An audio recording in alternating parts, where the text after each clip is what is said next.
friends. Your old pal the Vollock could not heed his own advice. I watched the game.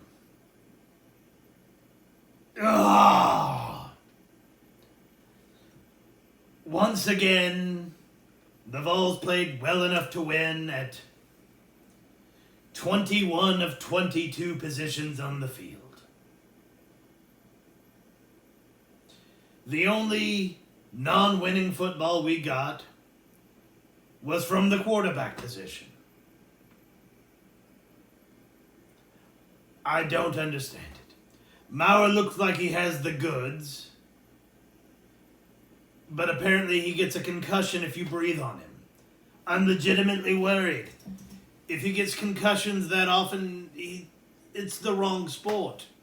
I don't know if he can come back. 2 concussions in a week? Oh.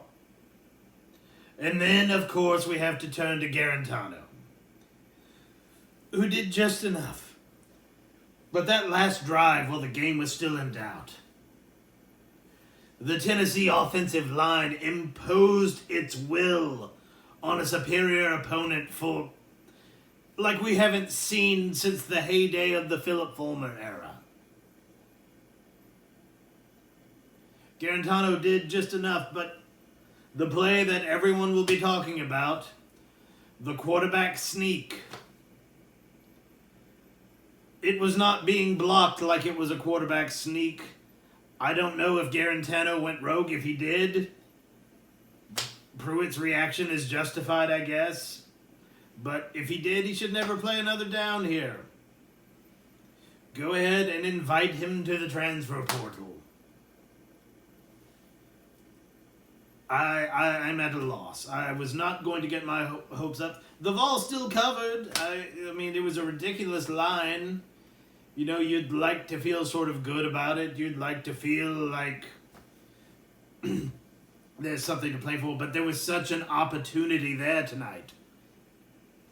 Tua goes out of the game hurt.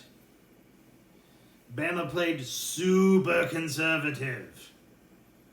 Oh, so many things. First of all, Batuli getting ejected is ridiculous. I know it's the rule, but if the offensive player lowers his head first, attempting to dive forward for a score, there's nowhere you can hit him except the head. His head is the... Are you supposed to let him score? I don't understand. He was not Judy was not defenseless at that point. He was a runner. I don't get it. It was the only way to stop him from scoring was to get down where he was to make the tackle.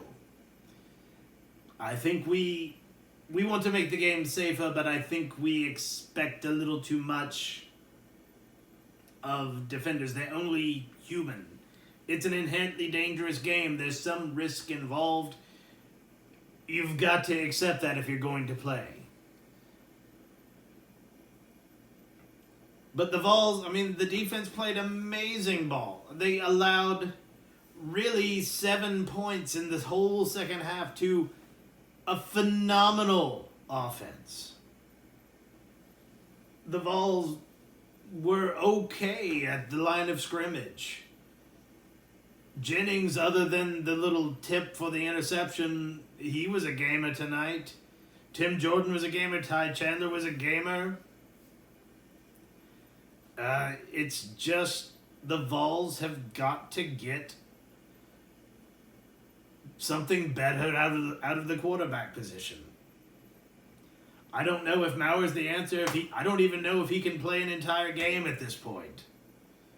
I know Garantano's not the answer. I was pleased to see Shrout come in. Maybe he's got a little something, although he did not look good on that sack he took.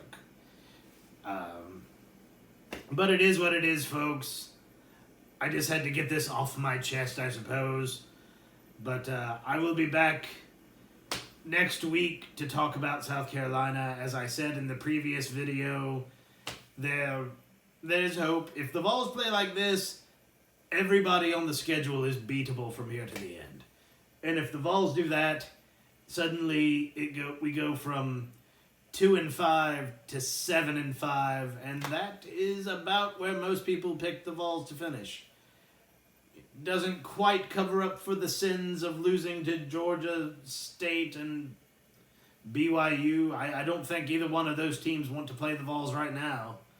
But if we just got mediocre quarterback play, average quarterback play, this team is 4-3, perhaps even 5-2. It's so frustrating. Everything is there. The offensive line is gelling. They were dominating. They were pushing Alabama back in Tuscaloosa. They were getting a surge. It's so frustrating. Anyway, mortals, enjoy the NFL tomorrow. Enjoy your work week. And I'll be back to talk about those damn chickens. Good night, everybody. Oh, yes. I suppose we'll give Boney his minute.